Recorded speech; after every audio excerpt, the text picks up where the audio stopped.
Hello guys, magandang hapon. Nandito na naman ulit tayo sa ating tindahan. So, ayan na guys, ayos ako ng mga nag-refill ako, nag-cut ng mga para ready nang ibigay sa mga customer ng mga kape. And yung asawa ko naman, naggupit-gupit ng mga shampoo, yung mga powder na sabon. Kaya yun, nalagyan ng laman ulit. Sinipag siya. Kasi naninermon na naman ako. So ayan, pinuno niya yung mga lalagyan para hindi na mahirapan. Kapag may bumili, at least ready na siyang ibigay sa mga customer. Ayan. So sinipag siya, himala. So ngayon nandito ulit ako sa repacking ng mga asukal. Ayan, yung tagli 5. Ayan.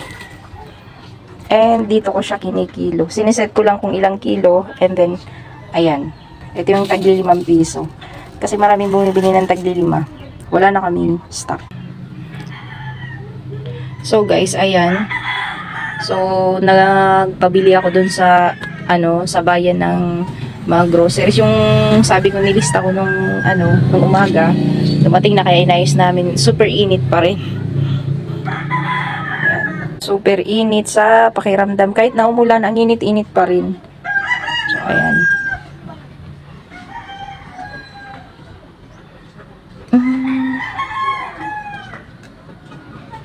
Oh, ito naman na sa ngayon guys, kasi re-refill pa ako nung tagli 5 asukal. Bye-bye! Thank you for watching!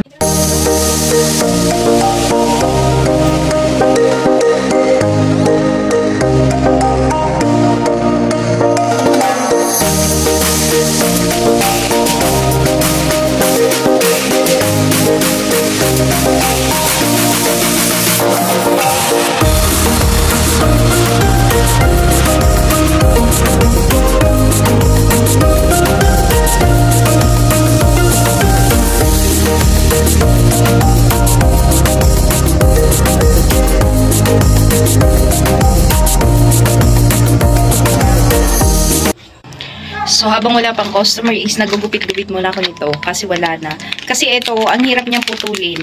Kaya, kailangan nating gupitin ng gunting. Kapag yung mga anak ko yung nagbabantay, ayun, minsan nabubutas. Kaya, sayang naman. Kaya, habang walang customer is maggupit-gupit muna tayo nito. Ha?